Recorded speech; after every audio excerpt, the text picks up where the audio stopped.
Disclaimer. ये कहानी पूरी तरह काल्पनिक है, जिसे सिर्फ मनोरंजन के लिए एडिट और अनुवादित किया गया है। इसमें दिखाए गए सभी पात्र, स्थान और घटनाएं लेखक की कल्पना का हिस्सा है। किसी भी व्यक्ति, परंपरा या समुदाय को ठेस पहुंचाना हमारा उद्देश्य नहीं है। और हाँ दोस्तों, अगर आप मिस्टिक स्टोरी हब पर नए हैं, तो दिल से लाइक करें, सब्सक्राइब करना ना भूलें और हर नई कहानी की अपडेट सबसे पहले पाएं। टेलीग्राम ग्रुप का लिंक डिस्क्रिप्शन में है, जरूर ज्वाइन करें।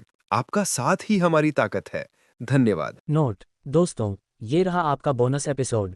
आप लोगों ने जो टारगेट दिया था वो तो पूरा हो ही गया। अब बात यह है, अगर इस वीडियो पर भी 150 लाइक और 30 कमेंट पूरे हो गए तो आज रात में ही एक और धमाकेदार वीडियो लेकर आएंगे। तो जल्दी से लाइक करो, कमेंट करो और तैयार रहो अगले स्पेशल एपिसोड के लिए। अध्याय 281 लघु पंचतत्व दिव्य वज्र साधना। पूर्णिमा विला। ममता देवी अभी सोफे पर बैठी अपनी अच्छी बहन ताईजी चूर्णन से फोन पर बातें कर रही थीं। चूर्णन, मैं तुम्हें बताती हूँ, हमारा रणवीर अब कितना शानदार हो गया है। उसने अभी अभी मेरे लिए एक विला खरीदा है और मैं उसके लिए एक अच्छी बहू ढूंढने की सोच रही हूँ। लेकिन उसकी वर्तमान स्थिति को देखते हुए हमें जिले में कोई उपयुक्त रिश्ता नहीं मिल पाएगा। हालांकि तक्षशिला नगर में अच्छा विकास हो रहा है और वहां जरूर कई अच्छी लड़कियां होंगी, इसलिए मैं सोच रही थी कि तुम मेरी थोड़ी मदद कर दो। ममता देवी हंसते हुए बोली। अरे बाप रे, क्या रणवीर अब इतना सफल हो गया है, विला वगैरह खरीद रहा है? उसे निश्चित रूप से एक अच्छी पत्नी की जरूरत है। तुम सही व्यक्ति के पास मदद मांगने आए हो। इत्तेफाक से मेरे एक मित्र ने अपनी बेटी के लिए रिश्ता ढूंढने को कहा था। उसकी बेटी तो कमाल की है, वह तक्षशिला नगर के नंबर 1 प्रतिष्ठित राजपूत परिवार के श्री राजपूत की निजी सहायक है। उसकी तनख्वाह भी अच्छी है और वह देखने में भी सुंदर है। तुम्हारे रणवीर के लिए एकदम सही जोड़ी, ताईजी चूर्णन ने कहा। ममता देवी की आंखों में चमक आ गई और उन्होंने कहा, वाह, ये तो बहुत अच्छी बात है। वह लड़की कब उपलब्ध है? अगर संभव हो तो मैं रणवीर को तक्षशिला नगर ले जाऊंगी ताकि बच्चे एक दूसरे से मिल सकें। थोड़ी देर सोचने के बाद ताईजी चूर्णन ने कहा, अगर तुम आ रही हो तो अगले कुछ दिनों में आना सबसे अच्छा रहेगा। वह लड़की अभी छुट्टी पर है, नहीं तो एक बार जब वह काम पर लौट जाएगी तो उसके पास समय नहीं होगा। ममता देवी ने जवाब दिया, बहुत बढ़िया, बहुत बढ़िया, तो मैं रणवीर को कल वहां ले आऊंगी और वहां पहुंचते ही तुमसे संपर्क करूंगी। फोन रखने के बाद ममता देवी के चेहरे पर एक आशावान मुस्कान थी और उन्होंने खुद से बुदबुदाया, रणवीर ने अब अपने करियर में सफलता हासिल कर ली है और मेरी एकमात्र चिंता उसकी शादी को लेकर है। उम्मीद है यह मुलाकात सफल होगी ताकि मैं अपने पोते को जल्द ही गोद में ले सकूं। थोड़ी देर बाद रणवीर सिंघानिया क्षितिज के साथ विला लौटे। ममता देवी उत्साहित होकर रणवीर से तक्षशिला नगर की यात्रा के बारे में बात करने के लिए पास चली गईं। उन्होंने रणवीर को अभी रिश्ते की बात न बताने की योजना बनाई और समय आने पर उसे आश्चर्यचकित करने का सोचा। जब उन्होंने रणवीर के पीछे क्षितिज को देखा तो ममता देवी एक पल के लिए हक्की बक्की रह गईं और पूछा, रणवीर, ये कौन है? रणवीर ने कहा, यह मेरा मित्र है, इसका नाम क्षितिज है। इसे हमारे यहाँ कुछ दिनों के लिए रुकना पड़ सकता है। माँ, क्या आप इसके लिए एक कमरा तैयार करने में मदद कर सकती हैं? ममता देवी मुस्कुराईं और सिर हिलाकर बोलीं, इतने औपचारिक मत बनो, इसे अपना ही घर समझो। क्षितिज स्पष्ट रूप से भावुक हो गया और उसने मन ही मन सोचा कि रणवीर की माताजी कितनी सौम्य और दयालु हैं, अपनी क्रूर माँ से बिल्कुल अलग। ममता देवी रणवीर की ओर मुड़ी और पूछा, रणवीर, क्या कल के लिए तुम्हारी कोई योजनाएं हैं? रणवीर ने जवाब दिया, नहीं, क्या हुआ माँ? ममता देवी ने मुस्कुराते हुए कहा, ये तो बहुत अच्छा है, कल मेरे साथ तक्षशिला नगर चलो। मैं तुम्हारी ताईजी ताओ से मिलना चाहती हूँ। रणवीर ने भौहें उठाईं, सोचते हुए कि यह तो बड़ा इत्तेफाक है, और सिर हिलाया, ठीक है, मेरे भी तक्षशिला नगर में कुछ काम है। पास खड़े क्षितिज ने तुरंत पूछा, रणवीर भाई, क्या मैं भी साथ चल सकता हूँ? कुछ सोचने के बाद रणवीर ने कहा, ठीक है। क्षितिज के चेहरे पर खुशी चमक उठी और वह तुरंत एक झाड़ू और डस्टबिन उठाकर विला की सफाई करने लगा। माताजी, घर का काम मुझ पर छोड़ दीजिए, कृपया मुझसे इस पर लड़ाई मत कीजिए। ममता देवी ने क्षितिज को एक अजीब नज़र से देखा और रणवीर की ओर मुड़कर बोली, रणवीर, क्या तुम्हारा यह मित्र थोड़ा ज्यादा उत्साही नहीं है? ममता देवी ने सिर हिलाया और सहृदयता से कहा, लगता है वह गरीब परिवार से है। आजकल काम करने के इच्छुक युवा कम ही मिलते हैं। शाम। रणवीर अपने शयन कक्ष में पद्मासन लगाकर बैठे थे। उन्होंने क्षतिग्रस्त लघु पंचतत्व दिव्य वज्र साधना का ऊर्जा चक्र फलक निकाला। इसे ध्यान में रखते हुए उन्होंने अपनी आत्मिक शक्ति छोड़ी और ऊर्जा चक्र फलक की मरम्मत करना शुरू कर दिया। अनायास ही कुछ नए मंत्रांकन अंकित कर रहे थे। अगली सुबह रणवीर अपने कमरे से बाहर आए तो देखा कि क्षितिज ने बैठक कक्ष को इतना साफ कर दिया था कि फर्श इतनी चमकदार थी कि उसमें चेहरा देखा जा सकता था। रणवीर, तुम उठ गए? माता जी नाश्ता बना रही हैं। अगर मेरी खाना बनाने की कला इतनी खराब न होती तो मैं माता जी को कभी एक उंगली भी उठाने नहीं देता, क्षितिज ने मुस्कुराते हुए कहा। क्षितिज ने सिर हिलाया और तुरंत औजार कक्ष में जाकर एक कुदाल ले आया। दोनों आंगन में गए। रणवीर ने थोड़ी देर दिशाओं का अवलोकन किया, फिर आंगन के बीच में आए, अपने पैर से जमीन पर एक घेरा बनाया और कहा, यहाँ एक गड्ढा खोदो। क्षितिज ने कहे अनुसार किया और जमीन में एक गड्ढा खोदा। रणवीर ने लघु पंचतत्व दिव्य वज्र साधना का ऊर्जा चक्र फलक उसमें दफनाया, फिर अपनी हस्त मुद्राएं घुमाते हुए उन्होंने ऊर्जा चक्र फलक को सक्रिय किया। जमीन के नीचे से एक प्रकाश निकला जो बाहर की ओर फैल गया। देखते ही देखते उसने पूरे विला को घेर लिया और फिर चमक हवा में अदृश्य हो गई। क्षितिज ने उत्सुकता से पूछा, रणवीर यह क्या है? रणवीर ने कहा, ये लघु पंचतत्व दिव्य वज्र साधना है जिसका उपयोग विला की रक्षा के लिए किया जाता है। क्षितिज अभी भी भ्रमित था। उसने कहा, यह एक साधना है, लेकिन मुझे कुछ भी महसूस नहीं हुआ। रणवीर मुस्कुरा दिए और बोले, अपने मन में कल्पना करो कि तुम विला को नष्ट करना चाहते हो या मेरी मां पर हमला करना चाहते हो, और यह एक तीव्र इरादा होना चाहिए। क्षितिज ने निर्देशानुसार किया। अचानक क्षितिज के सिर के ऊपर बादलों की गर्जना की आवाज के साथ एक वज्रमेघ बन गया। कड़कड़ाहट, आकाश से एक भयानक बिजली गिरी सीधी क्षितिज के सिर की ओर। क्षितिज के चेहरे का रंग उड़ गया और वह मौके पर ही जम गया। महसूस कर रहा था कि अगर बिजली उसे लग जाती तो वह निश्चित रूप से मर गया होता। रणवीर के हाथ के एक इशारे से बिजली तुरंत गायब हो गई और वज्रमेघ भी। तभी क्षितिज ने राहत की सांस ली और रणवीर की ओर देखते हुए कहा, रणवीर वह साधना भयावह है। मैंने बस विला को विस्फोटक से उड़ाने की कल्पना की थी और बिजली गिर गई। रणवीर ने कहा, मैंने साधना में कुछ सुधार किए हैं। जब कोई बुरी नीयत वाला व्यक्ति विला के करीब आता है और उस पर अमल करने की कोशिश करता है तो ये साधना अपने आप सक्रिय हो जाएगी। यह उनकी बुरी सोच की गंभीरता के आधार पर बिजली गिराएगी। और अगर विला पर वाकई हमला होता है तो साधना अंदर के लोगों को नुकसान से बचाने के लिए एक सुरक्षा कवच बना लेगी। रणवीर मुस्कुराए, कुछ नहीं कहा, एक लकड़ी का तख्ता ढूंढा और उस पर लिखा, यहाँ सभी दुष्ट कार्य वर्जित हैं, उल्लंघन करने वालों पर वज्रपात होगा। फिर उन्होंने वह बोर्ड टांग दिया। नाश्ते के बाद रणवीर, ममता देवी और क्षितिज के साथ बस अड्डे के लिए निकल पड़े। तक्षशिला नगर शांतिनगर के बगल में था। ये बस द्वारा 1 घंटे से थोड़ी ज्यादा की बस यात्रा थी। तीनों के विला से निकलने के थोड़ी देर बाद ही जयंत सोमेश्वर और प्रिया सोमेश्वर चुपके से विला के पास आए। यह मनहूस जयंत सोमेश्वर, इसकी वजह से मैं जिला प्रमुख सहायक से ड्राइवर बन गया और अब तो मेरे परिवार के लोग भी मेरा उपहास कर रहे हैं। जब तक मैं अपना प्रतिशोध नहीं लेता मुझे रात में नींद नहीं आती।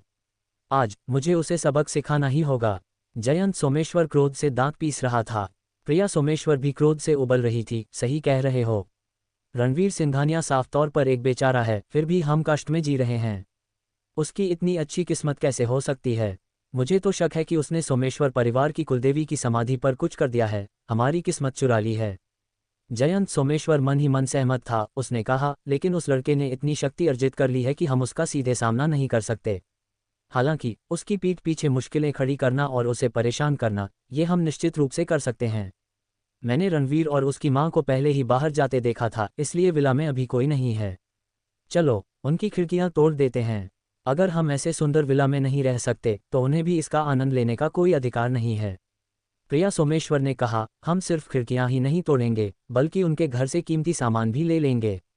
वह सब हमारा ही है। बातें करते करते दोनों पूर्णिमा विला की चारदीवारी के सामने पहुंच गए। माँ, यहाँ कोई निगरानी नहीं है और कोई आसपास नहीं है। जल्दी से अपना मुखौटा पहन लो और हम यहाँ से ऊपर चढ़ जाते हैं। जयंत सोमेश्वर ने अपने सिर पर एक मुखौटा पहनते हुए कहा। प्रिया सोमेश्वर ने एक मुखौटा निकाला और पहन लिया। जयंत सोमेश्वर के पीछे पीछे 1 मीटर ऊंची चारदीवारी पर चढ़ गई। आंगन के अंदर पहुंचने पर वे सावधानी से रेंगते हुए आगे बढ़े, अपने आसपास का अवलोकन करते हुए ये सुनिश्चित कर लिया कि विला में कोई नहीं था। अकेले होने का विश्वास होने पर जयंत सोमेश्वर ने जमीन से एक पत्थर उठाया, खिड़कियां तोड़ने के लिए तैयार। ठीक तभी उसने नजदीक एक बोर्ड देखा जिस पर लिखा था, यहाँ सभी दुष्ट कार्य वर्जित हैं, उल्लंघन करने वालों पर वज्रपात होगा। जयंत सोमेश्वर तुरंत हंस पड़ा। ये रणवीर सिंघानिया सचमुच एक पागल है, एक बोर्ड टांग रहा है। क्या वह सबको मूर्ख समझता है? इस दुनिया में हर दिन अनगिनत दुष्ट लोग होते हैं और मैंने उनमें से किसी पर भी वज्रपात होते नहीं देखा। क्या उसे लगता है कि ईश्वर उसकी बात सुनते हैं?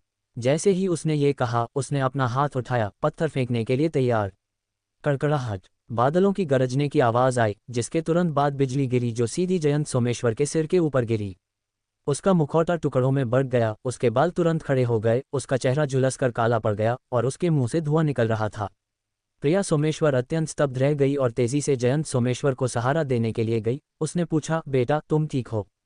ये बिजली सचमुच कैसे गिरी? जयंत सोमेश्वर को होश आने में थोड़ा समय लगा और उसकी आंखों में अविश्वास की झलक थी, लेकिन उसने फिर भी हठपूर्वक कहा, इत्तेफाक, बस एक इत्तेफाक।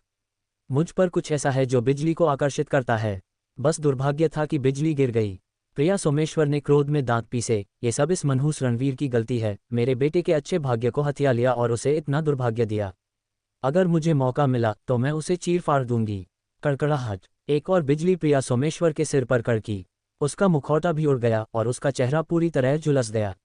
माँ और बेटे ने एक दूसरे की ओर देखा, दोनों की आंखों में भय भरा था। ये तो बड़ा अनर्थ है ना? प्रिया सोमेश्वर ने एक घूंट लारने ली।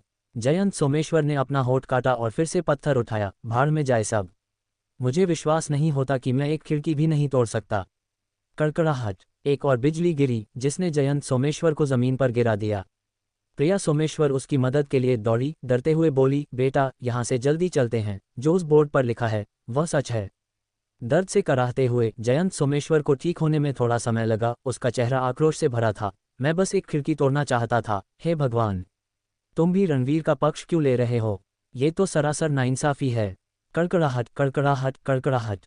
बिजली गरजने की आवाज से हवा भर गई। जयंत सोमेश्वर डर के मारे कांप उठा, फिर तेजी से उठ खड़ा हुआ और चारदीवारी की ओर भागा, फुर्ती से उस पर चढ़ गया। प्रिया सोमेश्वर उसके पीछे पीछे भागी। जैसे ही वह चारदीवारी पर चढ़ रही थी, उसने मन ही मन सोचा कि अगर खिड़कियां तोड़ना और चोरी करना काम नहीं कर रहा था, तो वह वापस जाकर रणवीर की गुड़िया में सुइयां चुभवाऊंगी, उसे श्राप दूंगी और उसकी मौत की कामना करूंगी। जैसे ही यह विचार उसके मन में आया, एक बिजली उस पर गिरी, जिससे वह घेरे के बाहर गिर गई। मेरी कमर टूट गई। जयंत सोमेश्वर उसे उठाने के लिए दौड़ा। उसका चेहरा अत्यंत बदसूरत दिख रहा था। तुम दोनों क्या कर रहे हो? उसी क्षण एक गश्ती सुरक्षाकर्मी वहां आया और दो झुलसे हुए चेहरे और खड़े हुए बालों वाले लोगों को देखकर काफी डर गया।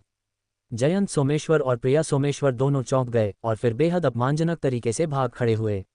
रणवीर सिंघानिया, जो तक्षशिला नगर जाने वाली बस में सवार हो गया था और आंखें बंद करके ध्यान कर रहा था, अचानक अपनी आंखें खोली और खुद से बुदबुदाया, विला पर स्थापित साधना सक्रिय हो गई है। क्या मेरा घर लूटा गया है?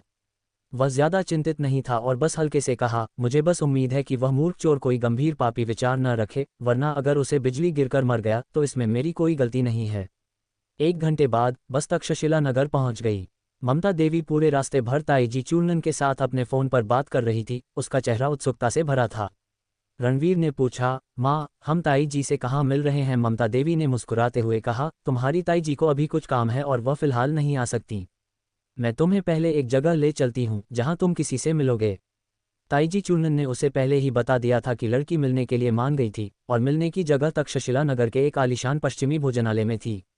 जल्द ही ममता देवी रणवीर और क्षितिज को उस पश्चिमी भोजनालय के प्रवेश द्वार पर ले आई। ममता देवी ने रणवीर से कहा, रणवीर, तुम जिस लड़की से आज मिलने जा रहे हो उसका नाम रूपा देवी है। वह एक औपचारिक स्कर्ट और चश्मा पहने हैं, उसके बाल भूरे हैं और वह अंदर दूसरी पंक्ति में खिड़की के पास बैठी है। अंदर जाओ। फिर वह क्षितिज की ओर मुड़ी और बोली, छोटे क्षितिज, मेरे साथ कहीं और घूमने चलो। रणवीर की आंखें चौड़ी हो गईं। उसने कहा, माँ, मैं उससे अकेले क्यों मिलने जा रहा हूँ? ममता देवी हंसी और बोली, रणवीर, तुम अब जवान नहीं रहे। तुम्हारा करियर सफल है और अब पत्नी ढूंढने का समय है। ये रिश्ता तुम्हारी ताई जी ने तुम्हारे लिए बड़े ध्यान से चुना है और वह तुम्हें निश्चित रूप से पसंद आएगी। अंदर जाकर उससे अच्छी तरह बात करना। ये कहकर वह क्षितिज को दूर ले गईं। रणवीर को मना करने का कोई मौका नहीं दिया। रणवीर ने बेबसी से आह भरी। उसे कभी उम्मीद नहीं थी कि उसकी माँ उसे तक्षशिला नगर एक रिश्ते की बात के लिए लाई थी। उसने सामने पश्चिमी भोजनालय की ओर देखा, सोचते हुए कि जब दूसरा पक्ष पहले ही आ चुका है तो न जाना असभ्य होगा। उसने औपचारिकता निभाने का फैसला किया और अंदर जाने के लिए दरवाज़ा धकेला। भोजनालय की खिड़की वाली सीट पर रूपा देवी अपने पैरों को एक साथ सटाकर बैठी थी। काले रंग की तंग पोशाक में एक कॉर्पोरेट लौह महिला की आभा बिखेर रही थी। वह श्रीमान यशपाल की निजी सहायक थी और हर दिन महत्वपूर्ण हस्तियों से बातचीत करती थी, जिससे धीरे धीरे उसका रवैया काफ़ी अहंकारी हो गया था। उसके बगल में एक मांसपेशी वाला और काफ़ी आकर्षक आदमी बैठा था, उसका सबसे अच्छा पुरुष मित्र और फिटनेस कोच, जिसका नाम वरुण मित्र था। दोनों एक दूसरे के करीब बैठे थे। उनके शरीर कभी कभी छू रहे थे, लेकिन किसी ने भी संपर्क से परहेज नहीं किया, मानो वे इसके आदी हों। वरुण मित्र ने पूछा, रूपा, तुमने मुझे यहाँ क्यों बुलाया? रूपा देवी ने हल्की झुंझलाहट के साथ कहा, फिर से मेरी माँ ने, उन्होंने मेरे लिए एक और मुलाकात तय कर दी है जिसे मना नहीं किया जा सकता था। पता नहीं इस बार कौन सा अयोग्य व्यक्ति होगा। मैंने तुम्हें ये देखने के लिए बुलाया है कि कैसा लड़का है, और इत्तेफाक से उस लड़के से खाने का बिल निकलवाने के लिए। देखो मैं तुम्हारे लिए कितनी अच्छी हूँ। वरुण मित्र शर्मा गया और बोला, बस भी करो। उसी क्षण रणवीर अंदर आया। दोनों ने सिर घुमाकर देखा। रूपा देवी की आंखें चौड़ी हो गईं और घृणा से भरे चेहरे के साथ उसने कहा, हे भगवान, मेरी मुलाकात। ये वही देहाती तो नहीं है? रणवीर सिंघानिया ने खिड़की के पास वाली सीट की ओर देखा, उस व्यक्ति को ढूंढते हुए जिसके साथ उसे ममता देवी द्वारा बताए गए लक्षणों के आधार पर मिलना था। वर्दी, छोटी कुर्ती, भूरे बाल, चश्मा। उसकी नज़रें तुरंत प्रिया पर जा टिकीं। हालांकि प्रिया के बगल में एक पुरुष को बैठे देख रणवीर सिंघानिया को थोड़ी उलझन हुई और वह पास जाकर बोला, नमस्ते, क्षमा कीजिए, क्या आप प्रिया हैं? प्रिया ने रणवीर सिंघानिया पर तिरस्कार भरी नज़र डाली, फिर भी उसने सिर हिला दिया। मैं रणवीर सिंघानिया हूँ, मेरी माँ ने मुझे आपसे मिलने को कहा था, रणवीर सिंघानिया ने कहा। प्रिया ने अजीब ढंग से उत्तर दिया, कृपया बैठिए। रणवीर सिंघानिया उनके सामने बैठ गया और मोहित की ओर देखते हुए पूछा, और ये कौन हो सकते हैं? प्रिया ने समझाया, ओह गलत मत समझिए, यह मेरा सबसे अच्छा पुरुष मित्र मोहित है। वह मेरे साथ आया है। रणवीर सिंघानिया ने सिर हिलाया, कोई टिप्पणी नहीं की, लेकिन मन ही मन उसे पुरुष मित्र शब्द के प्रति थोड़ा तिरस्कार महसूस हुआ। पुरुषों के विचारों को सबसे अच्छी तरह समझते हैं। उसे विश्वास नहीं था कि एक पुरुष जो किसी स्त्री का सबसे अच्छा मित्र है, वह वास्तव में सिर्फ मित्र ही रहना चाहता है। बेशक वह तो सिर्फ औपचारिकता निभाने आया था, इसलिए सामने वाला जैसा भी हो उसे कोई फर्क नहीं पड़ता था। मोहित ने रणवीर सिंघानिया को देखा, उसकी आंखों में तिरस्कार का एक निशान था, और फिर उसने हाथ बढ़ाया हाथ मिलाने के लिए। रणवीर सिंघानिया ने शालीनता से उसका हाथ मिलाया, और जब उसने अपना हाथ छुड़ाने की कोशिश की तो पाया कि दूसरे व्यक्ति ने उसे छोड़ा नहीं था। मोहित ने मुस्कराते हुए कहा, मित्र, दरअसल मैं आज यहाँ प्रिया के लिए लड़कों की जांच करने आया हूँ, क्योंकि यह जीवन साथी चुनने की बात है, बहुत सतर्क रहना पड़ता है। प्रिया एक ऐसी लड़की है जिसमें सुरक्षा की भावना की कमी है, इसलिए वह बलवान पुरुषों को पसंद करती है। एक पुरुष जो अपनी स्त्री की रक्षा करने की शक्ति भी न रखता हो, वह निश्चित रूप से किसी भी स्त्री को पसंद नहीं आएगा, है ना? जैसे ही वह बोला, उसने रणवीर सिंघानिया के हाथ पर अपनी पकड़ कस दी, मानो उसे कुचलने की कोशिश कर रहा हो। रणवीर सिंघानिया ने मन ही मन उपहास किया और जवाब में बल लगाना शुरू कर दिया। मोहित के चेहरे पर मुस्कान तेजी से कड़वा गई और फिर उसकी भौहें सिकुड़ गईं, धीरे धीरे दर्द भरी अभिव्यक्ति में बदल गईं। उसने अपना हाथ छुड़ाने की कोशिश की, लेकिन पाया कि वह कसकर पकड़ा हुआ था, चाहे जितनी भी कोशिश करे हिल नहीं रहा था। रणवीर सिंघानिया ने उदासीन भाव से कहा, तुम बिल्कुल सही कह रहे हो। बिना शक्ति के व्यक्ति को धमकाया जाएगा, है ना? मोहित ने एक दर्द भरी मुस्कान दी और कहा, हाँ हाँ ठीक है, अब हम हाथ छोड़ सकते हैं। तभी रणवीर सिंघानिया ने उसका हाथ छोड़ा और कहा, क्षमा करें, आपकी बातों में आकर मैं थोड़ा बहक गया था। मोहित ने अपने नीला पड़ गया हाथ को देखा, उसका चेहरा अप्रसन्नता से विकृत हो गया था और उसने तेजी से उसे मेज के नीचे छिपाकर मलने लगा। प्रिया आश्चर्य से भरी हुई ने उम्मीद नहीं की थी कि मोहित हार जाएगा। गुस्सा उसके चेहरे पर छा गया और उसने रणवीर सिंघानिया पर चिल्लाते हुए कहा, अरे क्या तुम बीमार हो? तुमने मोहित के हाथ के साथ ऐसा क्यों किया? क्या तुम्हें नहीं पता कि इससे उसे दर्द होता है? रणवीर सिंघानिया हक्का बक्का होकर बोला, मैं तो बस उससे हाथ मिला रहा था। रणवीर सिंघानिया ने निःशब्द होकर जवाब दिया, तो तुम ये क्यों नहीं कहती कि उसने मुझे पहले उकसाया था? प्रिया चिल्लाई, तुम्हारा क्या मतलब है, उकसाया? तुम तो तर्कहीन हो। मोहित तो सिर्फ शिष्टाचार निभा रहा था, उसने कुछ गलत नहीं किया। दूसरी ओर तुम बस असभ्य और दादागिरी कर रहे हो। मैं तुम्हें बता दूं, तुम्हारे बारे में मेरी पहली छाप इससे बुरी नहीं हो सकती। उसने अपना सिर मोहित की ओर मोड़ा और चिंता से पूछा, मोहित क्या तुम ठीक हो? मुझे इसे तुम्हारे लिए मलने दो। मोहित ने शर्मिंदा होकर कहा, सब ठीक है, कोई बात नहीं। प्रिया ने रणवीर सिंघानिया की ओर मुड़कर देखा और कहा, एक पुरुष होने के नाते तुम मुझसे मुलाकात पर आए हो, ऊपर से अच्छी छाप बनाने की परवाह नहीं, और मेरे दोस्त को भी धमकाते हो, मैं तुम्हें कैसे पसंद कर सकती हूँ? रणवीर सिंघानिया ने कंधे उचका दिए और जवाब दिया, तो फिर मुझे पसंद मत करो। मैं तो बस अपनी माँ के कहने पर तुमसे मिलने आया था। रणवीर सिंघानिया ने सिर हिलाया, मुझे कोई आपत्ति नहीं है। प्रिया ने रणवीर सिंघानिया पर एक नज़र डाली और कहा, चूंकि तुम देर से आए, मोहित और मैंने कुछ पकवान यूं ही मंगा लिए थे। देख लो, अगर कुछ और मंगाना चाहो। रणवीर सिंघानिया ने देखा कि वेटर ने पूरी मेज पकवानों से भर दी थी, जिनमें से सभी सबसे महंगे थे, और मन ही मन सोचा कि उसने यूं ही मंगाने का अर्थ गलत समझ लिया था। उस पल अचानक उसके मन में एक विचार आया, कहीं वह मुझे ठगने की योजना तो नहीं बना रही। भले ही मेज पर रखे पकवान काफ़ी महंगे थे, लेकिन रणवीर सिंघानिया के लिए वे सामान्य घर के खाने से ज़्यादा अलग नहीं थे। हालांकि धनी होना और मूर्ख होना दो अलग बातें थीं, और उसे दूसरों को उसका फ़ायदा उठाने देने में कोई दिलचस्पी नहीं थी। इसलिए वह बस वहीं बैठा रहा, बिना चम्मचों को छुए। प्रिया और मोहित को बेशक इस बात की परवाह नहीं थी कि रणवीर सिंघानिया ने खाया या नहीं। वे बड़े चाव से खा रहे थे और प्रिया ने तो मोहित को पकवान परोसे भी। मोहित, और केसर युक्त व्यंजन खाओ, वे सेहत के लिए अच्छे हैं। इस दृश्य को देखकर रणवीर सिंघानिया ने तिरस्कार महसूस किया। मन ही मन सोचा कि वह इस लड़के के इतने करीब है तो वह मुलाकात पर आने के बजाय उसी से शादी क्यों नहीं कर लेती। काफी देर बाद प्रिया और मोहित दोनों संतुष्ट होकर अपने चम्मच रख दिए। चूंकि उन्होंने बहुत सारा खाना मंगाया था, उन्होंने हर पकवान से बस एक या दो निवाला खाया था। प्रिया ने अपना मुंह पोंछा और कहा, मैं तृप्त हूँ। फिर उसने वेटर को बुलाया और कहा, बिल लाओ। वेटर तुरंत बिल लेकर आया और कहा, आपका कुल बिल 38,210 रुपये है। प्रिया की भौहें तन गईं, ये सोचकर कि खाना वाकई महंगा था। 30,000 रुपये से ज्यादा का यह उसके जीवन का सबसे महंगा भोजन था। उसने रणवीर सिंघानिया की ओर देखा, फिर उसे बिल थमा दिया और कहा, भुगतान करने का समय है। रणवीर सिंघानिया हंसा, तुम भुगतान करो, मुझे क्यों दे रही हो। प्रिया ने उसे घूरा और कहा, तुम्हारा क्या मतलब है। तुम मुझसे मुलाकात पर आए हो और खाने के बाद मुझसे भुगतान करने की उम्मीद करते हो। क्या तुम पुरुष हो भी। और तो और तुमने भी खाया है, मैं क्यों भुगतान करूं। रणवीर सिंघानिया ने जवाब दिया, बकवास मत करो, मैंने इन पकवानों में से एक भी निवाला नहीं खाया है, मैंने तो चम्मच तक नहीं छुए हैं। रणवीर सिंघानिया ने उसकी ओर देखा और कहा, तो तुम क्यों भुगतान नहीं करते। क्या तुम पुरुष नहीं हो। वैसे भी यहाँ के ज्यादातर पकवान तुमने खाए हैं। मोहित का चेहरा गुस्से से लाल हो गया और वह निःशब्द रह गया। 38,000 रुपये, यह उसकी कई महीनों की तनख्वाह थी। वह इतनी बड़ी रकम एक बार के भोजन पर खर्च करने की हिम्मत कैसे कर सकता था, खासकर जब वह आज प्रिया के साथ एक सीधे साधे आदमी को ठगने आया था। तो स्वाभाविक रूप से वह बिल का भुगतान नहीं करने वाला था। प्रिया ने दांत पीसे हुए रणवीर सिंघानिया की ओर देखा और थोड़ा सोचने के बाद वह अचानक खड़ी हो गई और चिल्लाई, कहीं ऐसा तो नहीं कि तुम गरीब हो और इस खाने का बिल नहीं चुका सकते, इसलिए यहाँ तमाशा कर रहे हो। रेस्तरां में खाना खा रहे सभी लोग मुड़कर इधर देखने लगे। मोहित तुरंत समझ गया कि प्रिया का क्या मतलब है और उसने जल्दी से कहा, अगर तुम वाकई एक कंगाल हो तो मुलाकात के लिए यहाँ क्यों आए। खाने का बिल भी नहीं दे सकते और तुम्हारी हैसियत ऐसी है, फिर भी पत्नी पाने की सोच रहे हो। तुरंत भीड़ में फुसफुसाहट शुरू हो गई। प्रिया ने मन ही मन सोचा कि अगर तुम अभी पैसे नहीं दोगे तो सब तुम्हें कंगाल समझेंगे। देखें तुम कैसे अपनी इज्जत गंवाते हो। कुछ लोग मोहित को आंखें फाड़ फाड़ कर देखने लगे।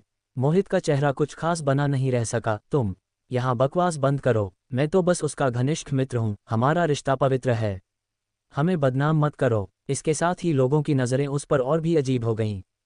प्रिया चिल्लाई, ये सब बकवास बंद करो, बस इतना बताओ, क्या तुम इतने गरीब हो कि बिल चुकाने से इनकार कर रहे हो। प्रिया ने उपहास किया, बकवास बंद करो, कंगाल कंगाल ही होता है, ऐसे बड़े बड़े बहाने क्यों ढूंढ रहे हो। रणवीर सिंघानिया ने कुछ नहीं कहा। ठीक है। प्रिया इतराकर मुस्कुरा दी, ये सोचकर कि तुम इज्जत गंवाने से डरते हो, इसलिए आखिरकार बिल चुकाने वाले हो। लेकिन रणवीर सिंघानिया मुड़े और काउंटर पर गए और पूछा, यहाँ का सबसे महंगा सदस्यता कार्ड कितने का है। विजय, वेटर ने कहा, हमारा सबसे महंगा सदस्यता कार्ड परम कार्ड है, जिसे पाने के लिए 10 लाख का क्रेडिट होना जरूरी है। परम कार्ड सदस्य के रूप में आप हमारे रेस्तरां के सबसे सम्मानित अतिथि बन जाएंगे और रेस्तरां से उच्चतम स्तर की सेवा का आनंद भी लेंगे। रणवीर सिंघानिया ने कहा, तो मुझे एक परम कार्ड बनवा दो। वेटर हक्का बक्का रह गया, उसे विश्वास नहीं हो रहा था कि उसने क्या सुना, और उसने तुरंत पूछा, श्रीमान, क्या आप वाकई परम कार्ड चाहते हैं। रणवीर सिंघानिया ने अपना बैंक कार्ड देते हुए कहा, स्वाइप कर दो। वेटर ने घबराहट में निगला, फिर जल्दी से रणवीर सिंघानिया का बैंक कार्ड लिया और टॉपअप प्रक्रिया शुरू कर दी। प्रिया और मोहित दोनों भ्रमित दिख रहे थे, उन्हें समझ नहीं आ रहा था कि रणवीर सिंघानिया क्या कर रहे थे। प्रिया ने कहा, वैसे भी अगर वह आज पैसे नहीं देगा तो सब उसे कंगाल कहकर हंसेंगे। थोड़ी देर बाद वेटर ने रणवीर सिंघानिया के परम कार्ड का रिचार्ज पूरा कर दिया और पूरी इज्जत के साथ उसने बैंक कार्ड और काले और सुनहरे किनारे वाला सदस्यता कार्ड रणवीर सिंघानिया को वापस कर दिया। प्रिया और मोहित पास आए। प्रिया ने वेटर को एक नज़र देखा और पूछा, उसने अभी क्या किया। वेटर ने कहा, श्रीमान, रणवीर सिंघानिया ने अभी हमारे रेस्तरां का परम कार्ड लिया है और वह परम कार्ड सदस्य बन गए हैं। प्रिया की आंखें चौड़ी हो गईं, वह इस रेस्तरां के परम कार्ड के मानदंडों को जानती थी, इसके लिए 10 लाख का क्रेडिट होना जरूरी था। तुम कह रहे हो उसने अभी तुम्हारे रेस्तरां में 10 लाख जमा किए हैं। प्रिया ने अविश्वास से पूछा। वेटर ने सिर हिलाया। प्रिया ने रणवीर सिंघानिया की ओर मुड़कर देखा, उसे फिर से परखा और कहा, मैं नहीं जानती थी, तुम तो वाकई काफ़ी अमीर हो। जब ऐसी बात है तो आज के भोजन का बिल जल्दी चुका दो।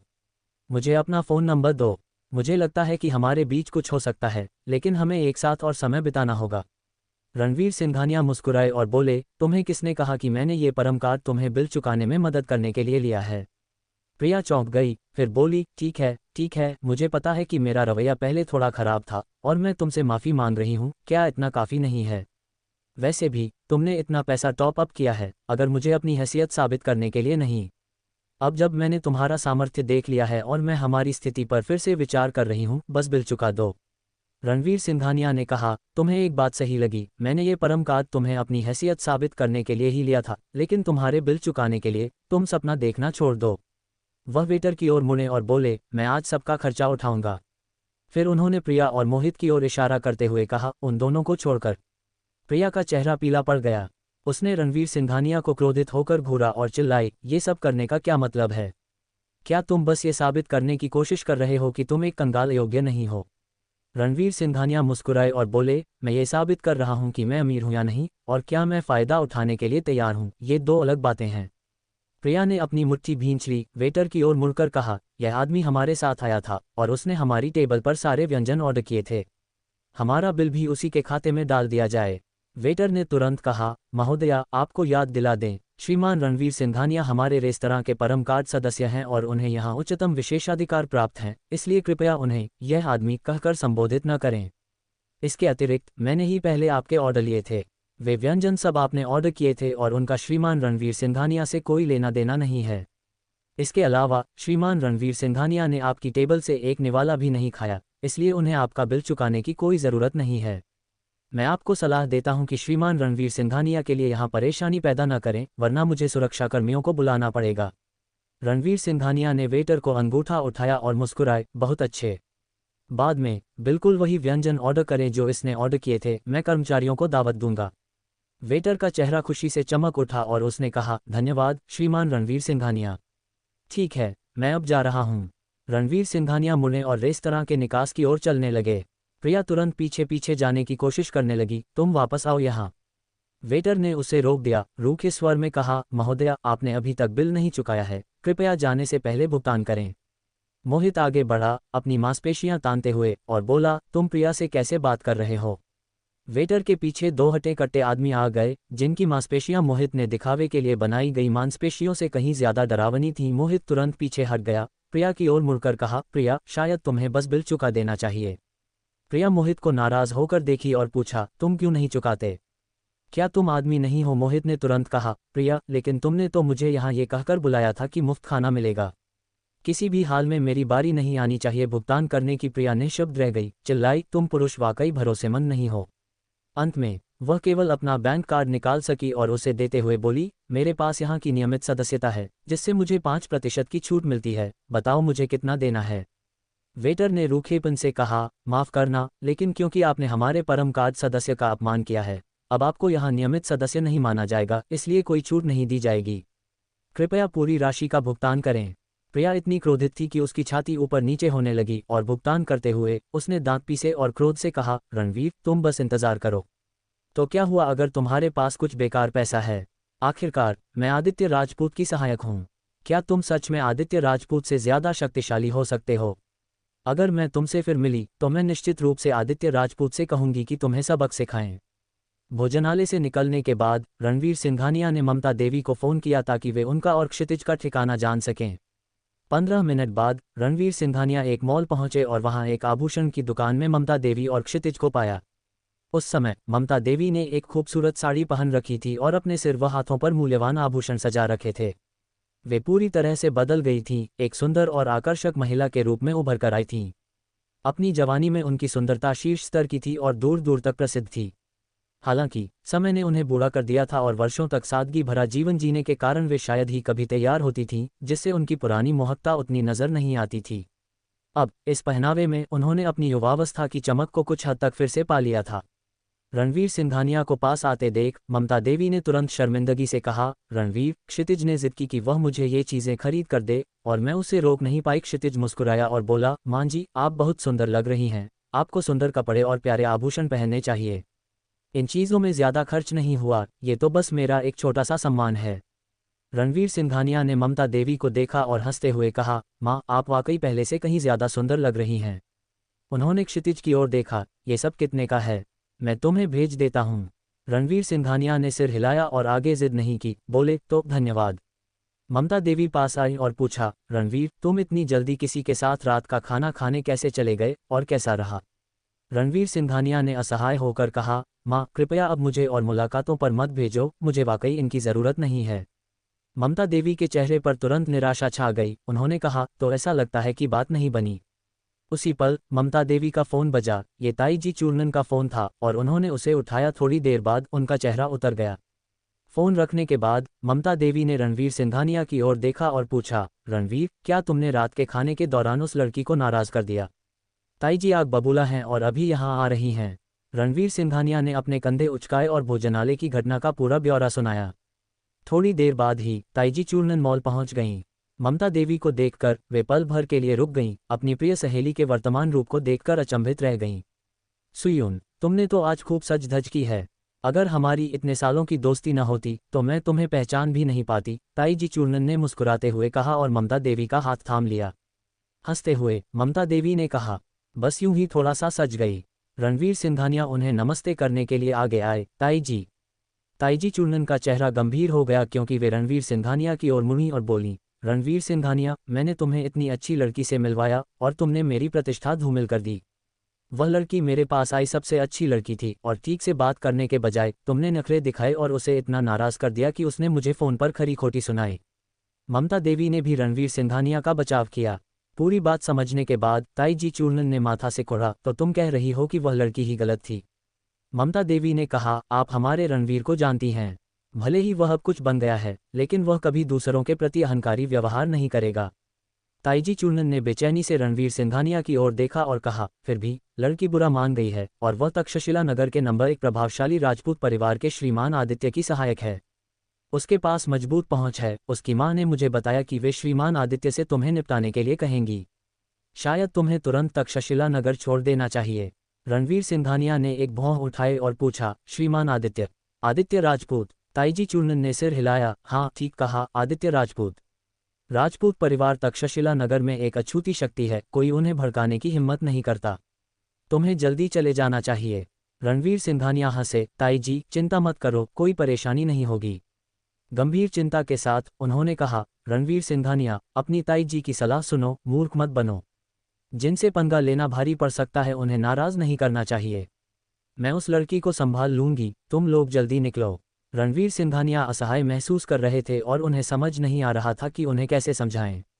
उसी पल उनके पीछे एक आवाज़ गूंजी, आचार्य रणवीर। रणवीर सिंघानिया मुड़े और देखा कि वह आदित्य राजपूत था।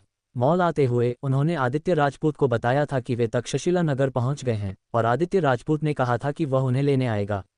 आदित्य राजपूत रणवीर सिंघानिया के पास आया, सम्मानपूर्वक झुककर बोला, आचार्य रणवीर, आइए जल्दी से मेरे घर चलते हैं। ताईजी चूर्णन हक्की बक्की रह गईं। युवा श्रीमान आदित्य, वह रणवीर सिंघानिया के प्रति इतने सम्मानपूर्वक क्यों व्यवहार कर रहा है? रणवीर सिंघानिया ने मन ही मन सोचा कि उसका समय बिल्कुल सही था। उन्होंने उसे सिर हिलाया, अपना सिर ताईजी चूर्णन की ओर घुमाया और मुस्कुराते हुए कहा, ताईजी, क्या अब आपको मुझ पर विश्वास है? ताईजी चूर्णन ने मुश्किल से निगला और अनजाने में अपना सिर हिलाया। रणवीर सिंघानिया ने ममता देवी और क्षितिज की ओर देखा और कहा, माँ मुझे कुछ ज़रूरी काम है। क्षितिज, कृपया माँ और ताईजी के साथ खरीदारी जारी रखना। मैं अपना काम खत्म करके तुम्हें ढूंढूंगा। क्षितिज ने तुरंत सिर हिलाया, चिंता मत करो रणवीर, मैं उनका अच्छे से साथ दूंगा। रणवीर सिंघानिया ने और कुछ नहीं कहा और आदित्य राजपूत के साथ वहां से चले गए। ताईजी चूर्णन को होश में आने में थोड़ा समय लगा और फिर उन्होंने तुरंत ममता देवी से पूछा, सुयुन, मुझे जल्दी बताओ, रणवीर सिंघानिया अब क्या कर रहे हैं कि युवा श्रीमान आदित्य उनके प्रति इतने सम्मानपूर्वक व्यवहार कर रहा है?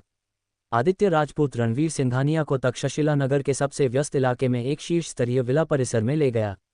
उन्होंने कार परिसर के केंद्र में एक अलग विला के सामने पार्क की और रणवीर सिंघानिया को विला के अंदर ले गए।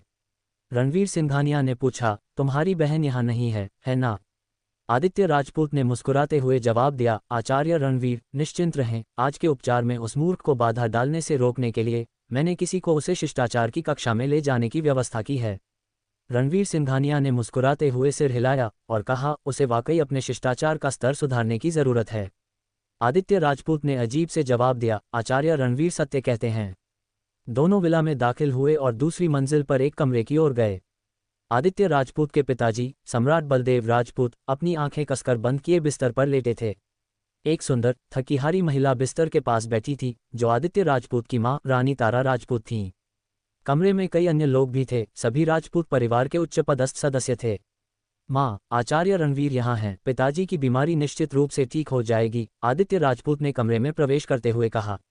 रानी तारा राजपूत खड़ी हुईं, उनकी आंखें आशा से भरी थीं जब उन्होंने रणवीर सिंघानिया की ओर देखा और बोलीं, आचार्य रणवीर, मैं आपसे मेरे पति को बचाने की विनती करती हूँ, जब तक आप उन्हें ठीक कर देंगे, मैं आपकी कोई भी शर्त मानूंगी।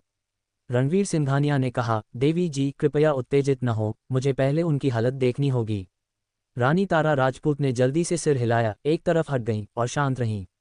रणवीर सिंघानिया बिस्तर के पास गए, दिव्य दृष्टि सक्रिय की और सम्राट बलदेव राजपूत पर नजर डाली। उन्होंने देखा कि उनके माथे के चारों ओर काली हवा का एक गुच्छा घूम रहा था और हल्का सा माथा सिकुड़ा। वह सिर्फ बीमार नहीं है, उन्हें शाप दिया गया है। कमरे में मौजूद सभी लोग चौंक गए। आदित्य राजपूत ने हड़बड़ी में पूछा, शापित? आचार्य रणवीर, आपके कहने का क्या मतलब है? आचार्य रणवीर ने समझाया, तुम्हारे पिता के शरीर पर एक प्रकार का शाप है। हालांकि यह शाप का सबसे प्राथमिक स्तर है, फिर भी यह आम लोगों के लिए जानलेवा खतरा है, और यही कारण है कि तुम्हारे पिता बिना किसी बीमारी के बेहोश पड़े हैं। राजपूत परिवार के वे 5 उच्च पदस्थ सदस्य एक दूसरे की ओर देखने लगे और आपस में फुसफुसाने लगे। बिल्कुल, हम किस युग में जी रहे हैं? कौन अब भी ऐसे सामंती अंधविश्वासों में विश्वास करता है? कहीं आदित्य राजपूत ने गलत अनुमान लगाकर किसी धोखेबाज को तो नहीं ले आया? रानी तारा राजपूत ने भी आचार्य रणवीर को संदेह भरी नजरों से देखा, उन्हें कुछ अविश्वसनीय सा महसूस हुआ। उन्होंने आदित्य राजपूत को अपनी ओर खींचते हुए एक सवालिया नजर डाली। हालांकि आदित्य राजपूत को आचार्य रणवीर द्वारा बताए गए शाप के बारे में स्पष्ट जानकारी नहीं थी, फिर भी उन्हें आचार्य रणवीर पर पूरा भरोसा था, क्योंकि उन्होंने पाताल प्रेत द्वार पर आचार्य रणवीर के दिव्य कौशल का अनुभव किया था। आचार्य रणवीर की श्रवण शक्ति अब आम लोगों की तरह नहीं थी, और हालांकि भीड़ बहुत धीरे फुसफुसा रही थी, उन्होंने सब कुछ स्पष्ट रूप से सुना। ये देखकर कि लोग उन पर संदेह कर रहे थे, उन्हें अपनी हस्त मुद्राएं घुमाकर सम्राट बलदेव राजपूत के माथे से काली आभा को बाहर निकालने के सिवा और कोई विकल्प नहीं था। अब ध्यान से देखो। काली आभा का वह पुंज ऊपर उठा और एक भयानक तथा डरावने प्रेत मुख में बदल गया, जो बिस्तर के सिरहाने के ऊपर मंडरा रहा था। उसकी दोनों आंखें सम्राट बलदेव राजपूत पर टकटकी लगाए हुए थीं, उसका मुंह लगातार सम्राट बलदेव राजपूत के शरीर से कुछ खींच रहा था। कमरे का माहौल तुरंत भयावह हो गया, जिससे सभी के रोंगटे खड़े हो गए और वे डर से कांपने लगे। यह क्या चीज़ है? ये भयानक है, सचमुच भयानक। ये तो सचमुच का है, उन्होंने हमें धोखा नहीं दिया। हमारे परिवार के मुखिया को वाकई किसी ने शाप दिया है। रानी तारा राजपूत कांप उठी और उन्होंने अपनी नजरें आचार्य रणवीर की ओर मोड़ी। धम्म से वह घुटनों के बल बैठ गईं। आचार्य रणवीर, मैं आपसे विनती करती हूँ, कृपया मेरे पति को बचाएं और इस भयानक शाप को दूर करें। आदित्य राजपूत ने भी मुश्किल से निगला, उनका चेहरा पीला पड़ गया था जब उन्होंने कहा, आचार्य रणवीर, मेरे पिता, मैं उन्हें आपके भरोसे छोड़ता हूँ। आचार्य रणवीर ने शांत स्वर में कहा, शांत हो जाओ, इस तरह के शाप को तोड़ना आसान है। हालांकि तुम्हें अब इस बात की चिंता करनी चाहिए कि शाप किसने दिया है। हालांकि यह काफी प्राथमिक है, फिर भी ये केवल आत्मसिद्ध योगी स्तर पर ही किया जा सकने वाला एक कार्य है। आदित्य राजपूत ने भौहें सिकुड़ी और पूछा, आचार्य रणवीर, क्या आप इस शाप के जरिए ये पता लगा सकते हैं कि मेरे पिता को किसने शाप दिया है? आचार्य रणवीर ने एक पल के लिए सोचा और जवाब दिया, मुझे कोशिश करने दो। उसके बाद उन्होंने प्रेत मुख में एक शक्ति छोड़ी, शाप के स्रोत का पता लगाना शुरू किया। थोड़ी देर बाद आचार्य रणवीर ने कहा, दक्षिण पश्चिम में 20 कोस। आदित्य राजपूत तुरंत सोचने लगे, दक्षिण पश्चिम 20 कोस वह स्थान है जहां त्यागी परिवार रहता है। रानी तारा राजपूत का चेहरा अत्यंत बदरंग हो गया जब उन्होंने कहा, अब तक्षशिला नगर में हमारे राजपूत परिवार का विरोध करने की हिम्मत केवल त्यागी परिवार में ही है। मुझे बस यह उम्मीद नहीं थी कि व्यापार में हमसे प्रतिस्पर्धा न कर पाने पर वे ऐसे कुटिल तरीके अपनाएंगे। हमें पहले त्यागी परिवार पर दया नहीं दिखानी चाहिए थी। आदित्य राजपूत के चेहरे पर भी गुस्सा छा गया, त्यागी परिवार के ये नीच, ये वाकई मुसीबत मोल ले रहे हैं। आचार्य रणवीर ने कहा, मैं तुम्हारे पिता के शरीर से शाप दूर कर दूंगा और साथ ही शाप देने वाले को भी डरा दूंगा। हालांकि मैं तुम और दूसरों के बीच की शत्रुता में हस्तक्षेप नहीं करना चाहता।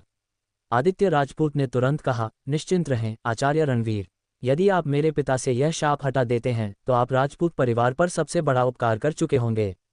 जहां तक त्यागी परिवार की बात है, एक बार मेरे पिता जाग जाएं तो हम उनसे निपटने का तरीका ढूंढ लेंगे।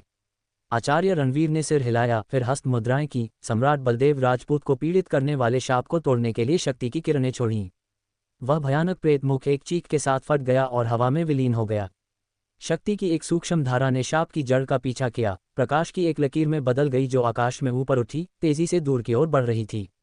कमरे में सामान्य स्थिति लौट आए। सभी के दिलों से डर की भावना गायब हो गई और प्रेत मुख को गायब देखकर उन सभी ने राहत की सांस ली।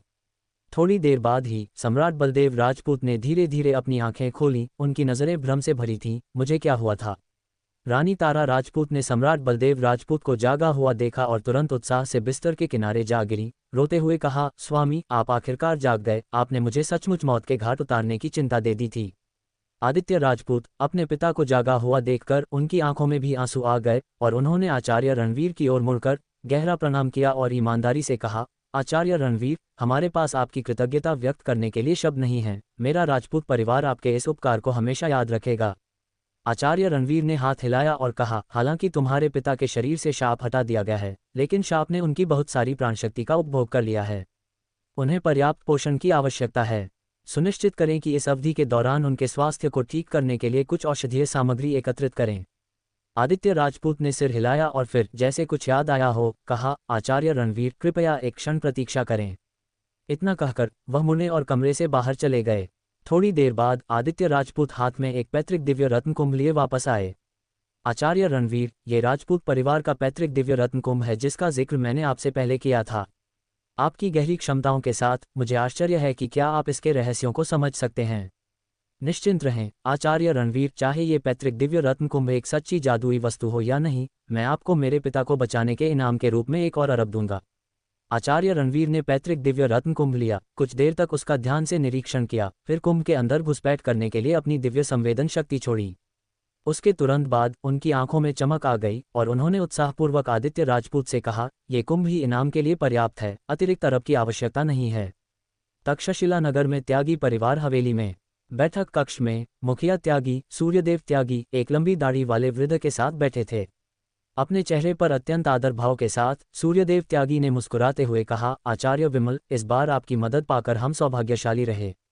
सम्राट बलदेव राजपूत बिस्तर पर पड़े हैं और अब तक राजपूत परिवार में पहले ही अराजकता फैल चुकी होगी। बस थोड़ा और इंतजार करें और एक बार सम्राट बलदेव राजपूत की मृत्यु हो जाए तो मेरा त्यागी परिवार राजपूत परिवार की जगह ले पाएगा और तक्षशिला नगर में नंबर 1 कुलीन परिवार बन जाएगा। आचार्य विमल ने अपनी दाढ़ी सहलाते हुए गर्व से कहा, मेरे शाप से पीड़ित केवल नश्वर लोग, स्वाभाविक रूप से उन्हें आसान समय नहीं मिलने वाला है। उन्होंने शायद अभी तक ये भी नहीं पता लगाया होगा कि सम्राट बलदेव राजपूत को क्या हुआ है। सूर्यदेव त्यागी ने आचार्य विमल को आदरपूर्वक प्रणाम किया। आचार्य विमल, आपके कौशल असाधारण हैं, सचमुच प्रशंसनीय। यह उसी क्षण था जब आचार्य विमल को अचानक बेचैनी महसूस हुई और तुरंत बाद उन्हें अपनी छाती में कसाव महसूस हुआ। उनका चेहरा लाल हो गया और उन्होंने मुंह से खून उगल दिया। चौंककर सूर्यदेव त्यागी ने तुरंत पूछा, आचार्य विमल, आपको क्या हुआ है? आचार्य विमल का चेहरा पीला पड़ गया, उनकी आंखें डर से भर गई थीं जब वे तेजी से खड़े हुए और भयभीत होकर कहा, मेरा शाप तोड़ दिया गया है और इस व्यक्ति ने इसके स्रोत का पता मुझ तक लगा लिया है। यह एक सच्चे गुरु का काम है। सूर्यदेव त्यागी अविश्वसनीय रूप से बोले, आचार्य विमल, क्या आपने पहले नहीं कहा था कि यह पता लगाना असंभव है कि शाप आपके द्वारा दिया गया था? आचार्य विमल ने सूर्यदेव त्यागी को एक शब्दहीन नजर डाली और कहा, ठीक इसी वजह से शाप तोड़ने वाला इतना भयावह है। हमें यहाँ अब और नहीं रुकना चाहिए। मुखिया त्यागी, फिर मिलेंगे। इतना कहकर आचार्य विमल पीछे मुड़कर देखे बिना भाग गए। सूर्यदेव त्यागी हक्के बक्के खड़े थे, पूरी तरह चकित। अध्याय 287। धन्यवाद भोज। राजपूत परिवार हवेली। आदित्य राजपूत रणवीर सिंघानिया की आंखों को सुनहरी आभा से भरा देखकर उत्सुकता से पूछा, श्रीमान रणवीर, क्या ये दिव्य रत्न कुंभ वास्तव में एक जादुई वस्तु है? रणवीर सिंघानिया मुस्कुराए और सिर हिलाते हुए बोले, ये वस्तु खड्ग पोषण कुंभ कहलाती है। प्राचीन काल में खड्गधारी अमर इसका उपयोग करते थे। हालांकि ये खड्ग पोषण कुंभ सैकड़ों वर्षों से नहीं खुला है। आत्मिक ऊर्जा की कमी के कारण यह अब खुल नहीं पा रहा है। इसे बहाल करने के लिए कुछ विधियों की आवश्यकता है। इसलिए मुझे भी यह स्पष्ट नहीं है कि इस खड्ग पोषण कुंभ के अंदर कितने खड्ग पोषित हो रहे हैं। नहीं मुझे ये पता है कि उन खड्गों को कितने वर्षों से पोषित किया जा रहा है। आदित्य राजपूत और राजपूत परिवार के सभी सदस्य आंखें फाड़े देख रहे थे। उन्होंने कभी कल्पना भी नहीं की थी कि उनके राजपूत परिवार की यह पैतृक संपत्ति वास्तव में प्राचीन काल के खड्गधारी अमरों द्वारा उपयोग की जाने वाली एक जादुई वस्तु होगी। आदित्य राजपूत ने पूछा, श्रीमान रणवीर, तो ये कुंभ किस तरह की शक्ति प्रदर्शित कर सकता है? रणवीर सिंघानिया ने मुस्कान के साथ कहा, ठीक है, सबसे सरल अनुप्रयोग के तौर पर एक बार खड्ग पोषण कुंभ के अंदर के खड्ग बाहर निकल जाएं, तो वे हजारों कोस दूर दुश्मन का सिर धड़ से अलग कर सकते हैं। आदित्य राजपूत की आंखें फैल गईं, इतना शक्तिशाली। रणवीर सिंघानिया ने हल्की मुस्कान बिखेरी, बस मजाक कर रहा था। खैर, ये वास्तव में एक जादुई वस्तु है। तब आदित्य राजपूत और राजपूत परिवार के सदस्यों ने राहत की सांस ली। रणवीर सिंघानिया ने और कुछ नहीं कहा। वह जानते थे कि आम लोगों के लिए साधना लोग की बातें उनकी समझ से पूरी तरह परे थीं। जो लोग समझ नहीं पाते वे स्वाभाविक रूप से उन पर विश्वास नहीं करते, इसीलिए उन्होंने जोड़ा कि वह बस मजाक कर रहे थे। उन्होंने खड्ग पोषण कुंभ को दिव्य सृष्टि रत्न के अंदर रख दिया। घर लौटने के बाद उसे खोलने के तरीकों पर शोध करने की योजना बनाई। आदित्य राजपूत मूल रूप से रणवीर सिंघानिया के हाथ में रखे कुंभ को घूर रहा था, लेकिन पलक झपकते ही वह कुंभ बिना किसी निशान के गायब हो गया। उसे लगा कि वह कुछ और देख रहा था और उसने जोर से अपनी आंखें मली, लेकिन पाया कि कुंभ वास्तव में चला गया था। उसने रणवीर सिंघानिया को कुंभ रखते हुए नहीं देखा था और वह बहुत चकित हुआ। श्रीमान रणवीर की क्षमताएं आकाश छूती होंगी, शायद वह बहुत तेजी से चले गए और मैं स्पष्ट रूप से नहीं देख पाया। आदित्य राजपूत खुद से बड़बड़ाया, ज्यादा सोचे बिना। फिर वह मुस्कुराया और रणवीर सिंघानिया से कहा, श्रीमान रणवीर, अपनी कृतज्ञता व्यक्त करने के लिए मैंने आज रात एक धन्यवाद भोज आयोजित करने की योजना बनाई है। आप शाम को क्यों नहीं रुक जाते? रणवीर सिंघानिया ने कुछ पल सोचा और कहा, ठीक है, लेकिन मेरी माँ और मेरा दोस्त भी तक्षशिला नगर में हैं। आदित्य राजपूत उत्सुकता से बोले, ये तो बहुत अच्छी बात है, मैं तुरंत किसी को भेजकर उन्हें भी साथ ले आता हूँ और आज रात मैं आपके लिए सबसे अच्छी व्यवस्था करूँगा। रणवीर सिंघानिया ने कहा, उन्हें लेने की ज़रूरत नहीं, मैं अभी उन्हें ढूंढने जाता हूँ, तक्षशिला नगर में घूमूंगा और शाम को उन्हें ले आऊँगा। आदित्य राजपूत ने सिर हिलाया, ठीक है, तो अगर श्रीमान रणवीर को कोई भी ज़रूरत हो तो मुझे फ़ोन करना। मेरे राजपूत परिवार का तक्षशिला नगर में कुछ प्रभाव अभी भी है। रणवीर सिंघानिया मुड़े और हवेली से निकल गए। रणवीर सिंघानिया को विदा करने के बाद आदित्य राजपूत ने तुरंत आज रात के धन्यवाद भोज की तैयारी शुरू कर दी। चूंकि रणवीर सिंघानिया की मां भी उपस्थित थी, इसलिए भोज स्वाभाविक रूप से जितना हो सके भव्य होना था। एक बार जब सारी व्यवस्था कर दी गई तो उसने अपना फ़ोन निकाला और अपने सहायक प्रिया को फ़ोन किया। अध्यक्ष आदित्य राजपूत, आपको मुझसे क्या चाहिए? प्रिया दोपहर की मुलाकात को लेकर अभी भी उदास महसूस कर रही थी। आदित्य राजपूत हंसते हुए बोले, प्रिया, क्या तुमने हमेशा नहीं कहा कि तुम चाहती हो कि मैं तुम्हें ऐसे प्रेमी से मिलवाऊं जिसकी प्रतिष्ठा और पृष्ठभूमि हो? आज रात मैं एक बहुत महत्वपूर्ण मेहमान की मेज़बानी कर रहा हूं और इस मेहमान की काफ़ी महत्वपूर्ण प्रतिष्ठा और पृष्ठभूमि है। यहाँ तक कि मुझे भी उनकी उपस्थिति में अत्यंत सम्मान दिखाना पड़ता है। सबसे महत्वपूर्ण बात, वह तुम्हारी ही उम्र का है, इसलिए मैंने सोचा तुम्हें फ़ोन करूं। प्रिया की आवाज़ उत्साहित हो गई, अध्यक्ष आदित्य राजपूत, आप मेरे लिए वाकई बहुत अच्छे हैं। अभी इसी दोपहर मैं एक लड़के से मुलाकात की थी और वह आदमी वाकई बेशर्म था। उसने तो मुझे खाने का बिल देने के लिए भी कहा। मैं ऐसे अवांछित लोगों से तंग आ गई हूँ। आप हमेशा मेरा ख्याल रखते हैं।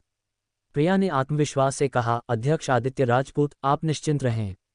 मैं इस मेहमान का ध्यान आकर्षित करने के लिए अपने सभी दांव पेंच आजमाऊंगी। ममता देवी को ढूंढने जा रहा था, तभी रणवीर सिंघानिया को अचानक एक फ़ोन आया। उन्होंने फ़ोन निकाला और देखा कि वास्तव में यह मेधावी का फ़ोन था। ये लड़की मुझे क्यों फ़ोन कर रही है? वह थोड़ा भ्रमित था, लेकिन उसने फ़ोन उठाया। रणवीर सिंघानिया, तुम्हारी याद आती है, क्या तुम मुझसे मिलने आओगे? मेधावी की चंचल और स्पष्ट आवाज़ सुनाई दी। रणवीर सिंघानिया ने कहा, अच्छा नहीं, हेन, बुरा आदमी। मेधावी ने हुंकारी भरी और फिर एक क्लिक के साथ उसने फ़ोन काट दिया। रणवीर सिंघानिया हैरान रह गए, क्या वह बस ऊब गई है, इसलिए उसने मुझे फ़ोन किया? ज्यादा सोचे बिना उन्होंने फ़ोन रख दिया और अपनी राह पर चलते रहे। जल्द ही रणवीर सिंघानिया उस जगह पहुंचे जहां ममता देवी और अन्य लोग थे। जिस लड़की से मैंने तुम्हें मिलवाया था वह वाकई थोड़ा फीकी थी और वाकई तुम्हारे लिए उपयुक्त नहीं थी। अब से ताईजी चूर्णन अपना सबक सीखेगी और तुम्हें ऐसे अवांछित लोगों से कभी नहीं मिलवाएगी। ताईजी चूर्णन की आंखें चमक उठी, सच में?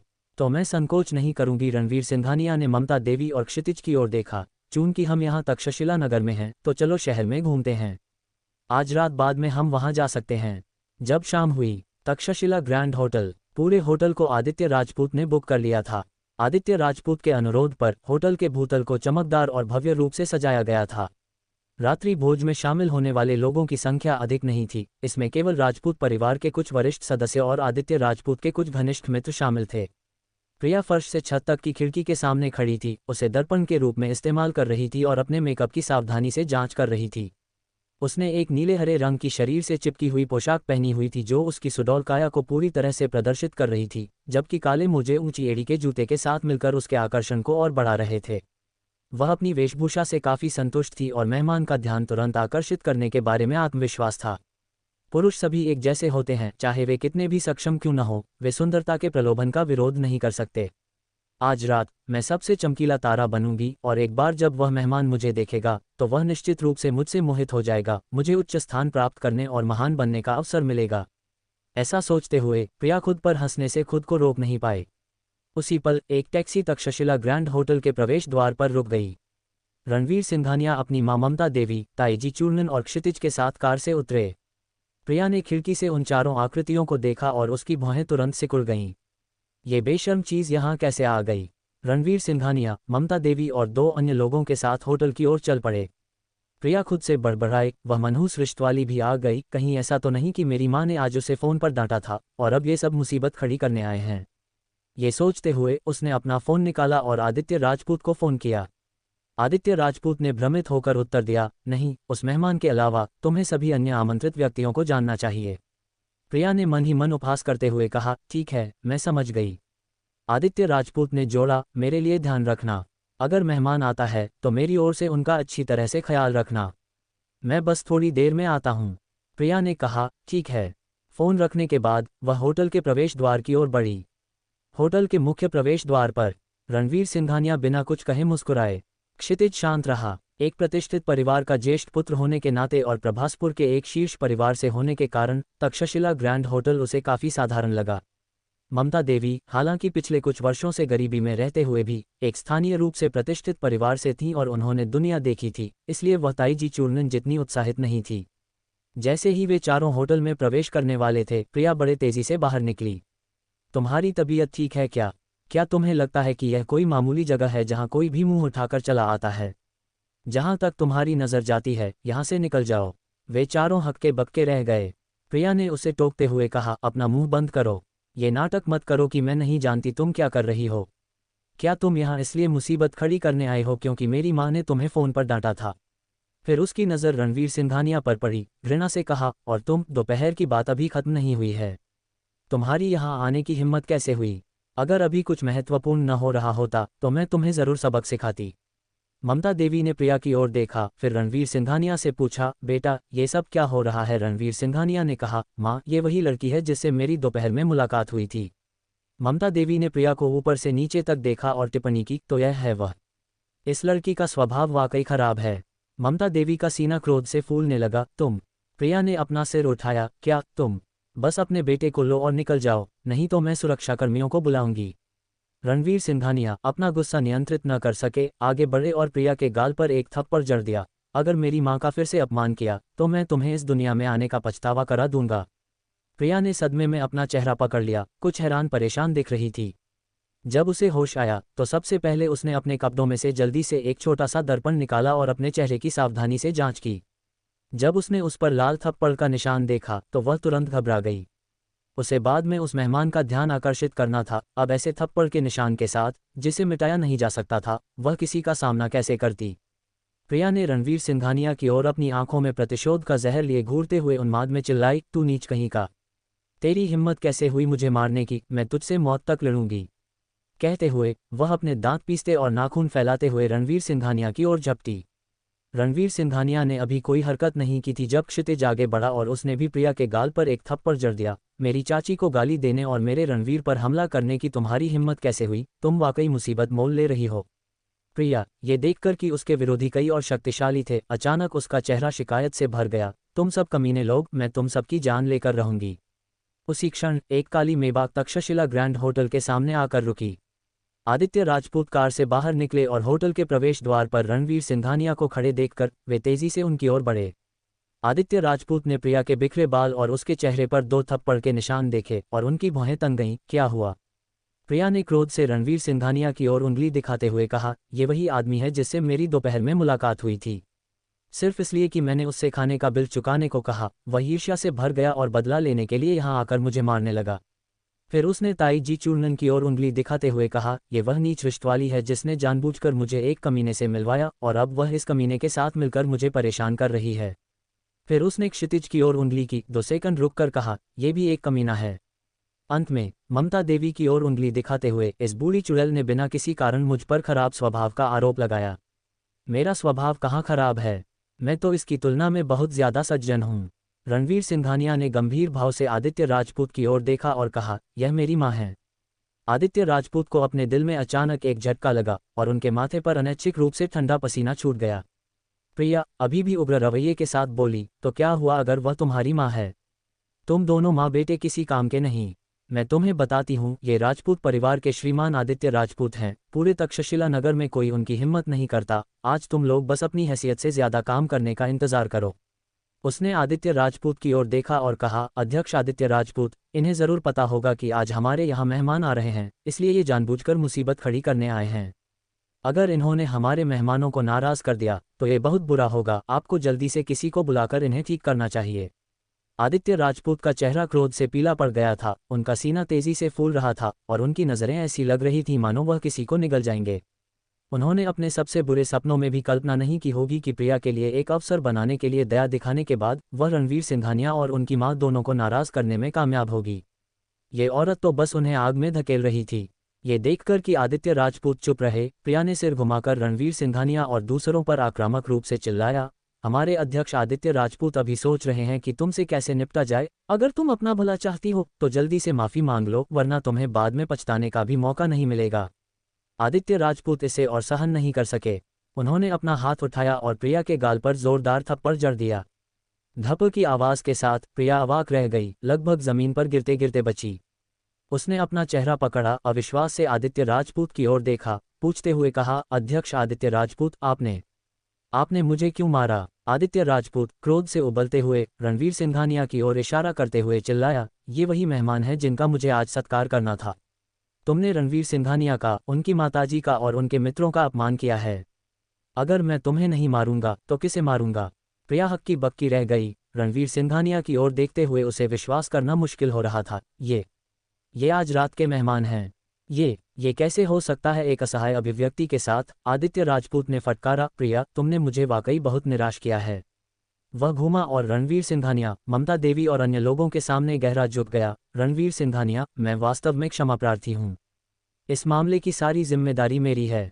मैं आपसे, आपकी माताजी से और आपके मित्रों से हार्दिक रूप से क्षमा मांगता हूँ और आशा करता हूँ कि आप इसे दिल पर नहीं लेंगे। आदित्य राजपूत पसीने से तरबतर होकर दबे स्वर में विनती की, रणवीर सिंघानिया, अपना क्रोध शांत करें, कृपया अपना क्रोध शांत करें। वाकई यह मेरी गलती थी कि मैंने लोगों को पहचानने में भूल की। मैं निश्चित रूप से आपको स्पष्टीकरण दूंगा। इतना कहने के बाद उसने पलटकर प्रिया को 2 थप्पड़ और मारे और गरजते हुए कहा, आज से तुम कंपनी से बाहर हो। मैं सार्वजनिक घोषणा जारी करूंगा और तुम्हें राजपूत परिवार के नाम के तहत सभी उद्योगों से प्रतिबंधित कर दूंगा। मुझे फिर कभी मत देखना। प्रिया मौके पर ही घबरा गई। उसके पास जो कुछ भी था वह आदित्य राजपूत की बदौलत था। अगर आदित्य राजपूत उसे निकाल देता तो वह कुछ भी नहीं रहती और राजपूत परिवार के प्रतिबंध के कारण कोई भी कंपनी उसे नौकरी पर नहीं रखती। वह तक्षशिला नगर में अब और घुल मिल नहीं पाती। उसने आदित्य राजपूत की ओर दयनीय भाव से देखा, अध्यक्ष आदित्य राजपूत, मैं गलत थी। मैं वादा करती हूँ कि मैं ऐसी गलती फिर कभी नहीं करूंगी। कृपया मुझे एक और मौका दें। आदित्य राजपूत ने ठंडापन से बस एक शब्द कहा, जाओ। आदित्य राजपूत का अटल रवैया देखकर प्रिया रणवीर सिंघानिया की ओर मुड़ी और धप से घुटनों पर बैठ गई। रणवीर सिंघानिया, मुझे माफ कर दो। मैं अविवेकपूर्ण थी, मैं बहुत घमंडी थी, मुझे कोई शर्म नहीं थी।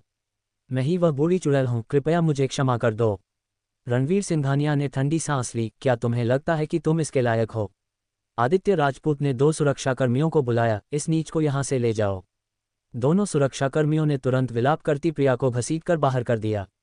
आदित्य राजपूत ने रणवीर सिंघानिया को झुककर प्रणाम किया। रणवीर सिंघानिया, क्या हम? रणवीर सिंघानिया ने उदासीनता से कहा, चलो अंदर चलते हैं। राहत की सांस लेते हुए आदित्य राजपूत ने एक जबरदस्ती की मुस्कान के साथ रणवीर सिंघानिया और उनके साथियों को भोजनालय में ले गया। पिछली घटना के कारण रात के खाने पर आदित्य राजपूत रणवीर सिंघानिया और उनके समूह के प्रति असाधारण रूप से उत्साही था, विशेष रूप से ममता देवी के प्रति, लगभग धूल चाटने की हद तक। आदित्य राजपूत ने इसे गंभीरता से लिया, ये दर्शाते हुए कि वह रणवीर सिंघानिया के शब्दों को अपने हृदय में उतार लेंगे।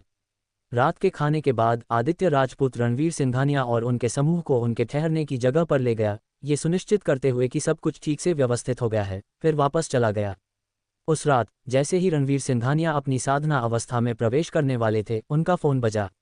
उन्होंने फोन उठाया और देखा कि यह मेधावी का एक और कॉल था। उन्होंने एक विवश लहजे में कॉल उठाया। कुमारी, इस बार क्या बात है? फोन के दूसरी ओर मेधावी कुछ सेकंड के लिए शांत रही, फिर पूछा, रणवीर सिंघानिया, अगर मैं खतरे में होती तो क्या तुम मेरी रक्षा करते? रणवीर सिंघानिया को कोई अंदाजा नहीं था कि यह लड़की इस बार क्या कर रही थी, लेकिन उन्होंने फिर भी गंभीरता से जवाब दिया, हाँ। मेधावी खुशी से हंसी और कहा, यह जानकर अच्छा लगा। रणवीर सिंघानिया ने भ्रमित होकर पूछा, तुमने मुझे सिर्फ ये पूछने के लिए फ़ोन किया था?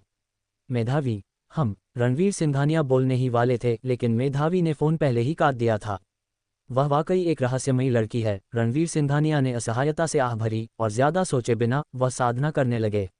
अगले दिन रणवीर सिंघानिया ने आदित्य राजपूत को अलविदा कहा और ममता देवी और क्षितिज के साथ देवपुरी लौट आए।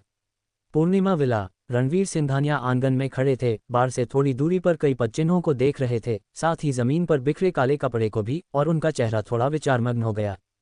फिर उन्होंने जमीन से एक काले कपड़े का टुकड़ा उठाया और अपने दिव्य कौशल का प्रदर्शन किया।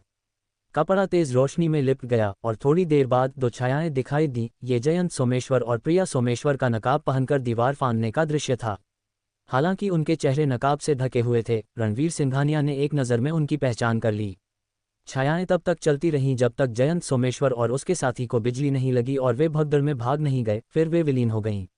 रणवीर सिंघानिया विवशता से मुस्कुराए, ये सोचकर कि माँ बेटे की बदले की भावना वाकई बहुत प्रबल थी, इस हद तक कि वे चोरी छिपे विला में दीवार फांदकर खिड़कियां तोड़ने आए थे।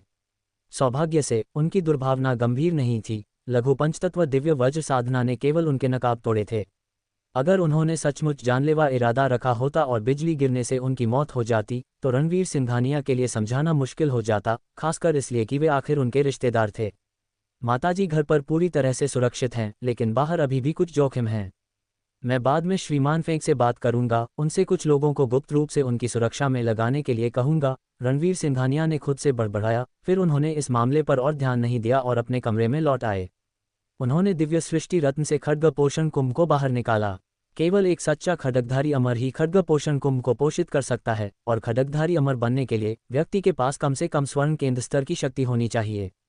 इस वस्तु का अस्तित्व ये पुष्टि करता है कि पृथ्वी पर पहले भी साधक रहे हैं, लेकिन किसी कारण से ये सभी साधक बिना किसी निशान के गायब हो गए हैं और पृथ्वी पर आत्मिक ऊर्जा लगभग सूख गई है। कोई बात नहीं, पहले इस खड्ग पोषण कुंभ को खोलते हैं और देखते हैं कि इसके अंदर कितनी उड़ने वाली तलवारें पोषित हुई हैं। ये सोचते हुए रणवीर सिंघानिया ने खड्ग पोषण कुंभ में आत्मिक ऊर्जा प्रवाहित करना शुरू किया। खड्ग पोषण कुंभ कई 100 वर्षों से नहीं खोला गया था, आंशिक रूप से इसलिए कि पृथ्वी पर इसे पहचानने वाले कोई साधक नहीं थे, और आंशिक रूप से आत्मिक ऊर्जा की कमी के कारण, जो इसे खोलने की शर्तों को पूरा करने के लिए पर्याप्त नहीं थी। इसलिए रणवीर सिंघानिया के लिए खड्ग पोषण कुंभ को खोलने का एकमात्र तरीका उसमें पर्याप्त मात्रा में आत्मिक ऊर्जा डालना था। हालांकि रणवीर सिंघानिया ने अपने शरीर की आधी से ज्यादा आत्मिक शक्ति खड्ग पोषण कुंभ में प्रवाहित करने के बाद भी उससे केवल एक हल्की चमक निकली और कोई अन्य परिवर्तन नहीं हुआ। रणवीर सिंघानिया ने भौहें चढ़ाईं, क्या ऐसा हो सकता है कि मेरे शरीर में आत्मिक शक्ति बहुत कम है? ये सोचते हुए उन्होंने सहज आत्मिक तरल से भरी एक दिव्य रत्न बोतल निकाली। उन्होंने सहज आत्मिक तरल को खड्ग पोषण कुंभ में डाला और उस पर चमक बहुत तेज हो गई, लेकिन वह फिर भी नहीं खुला। रणवीर सिंघानिया असहाय महसूस करते हुए थोड़ा सोचने लगे और फिर उन्होंने अपने पास मौजूद आखिरी सहस्रवर्षीय अमृत निकाला। उन्होंने सहस्रवर्षीय अमृत में निहित आत्मिक ऊर्जा के सार को खड्ग पोषण कुंभ में पहुंचाया। जैसे ही खड्ग पोषण कुंभ ने सहस्रवर्षीय अमृत से सारी आत्मिक ऊर्जा सोख ली, एक तीव्र प्रकाश फट पड़ा, जिसके बाद खड्ग ऊर्जा की धाराएं बाहर निकलीं। उनकी शक्ति भयावह थी। रणवीर सिंघानिया ने तुरंत अपने चारों ओर एक सुरक्षा घेरा बना लिया, अन्यथा वे खड्ग ऊर्जा सीधे विला को नष्ट कर देती। काफी देर बाद खड्ग ऊर्जा धीरे धीरे विलीन हो गई और खड्ग पोषण कुंभ की चमक भी कम हो गई। हालांकि इस बिंदु पर खड्ग पोषण कुंभ में पहले की तुलना में हल्के सुनहरे प्रकाश की कुछ और किरणें थीं। रणवीर सिंघानिया का चेहरा उत्साह से भरा हुआ था। ये सफलतापूर्वक खुल गया है। खड्ग पोषण कुंभ उड़कर रणवीर सिंघानिया के हाथों में आ गया। बस उसे अपने हाथ में पकड़े हुए वह एक विशाल और उमड़ती हुई शक्ति महसूस कर सकते थे।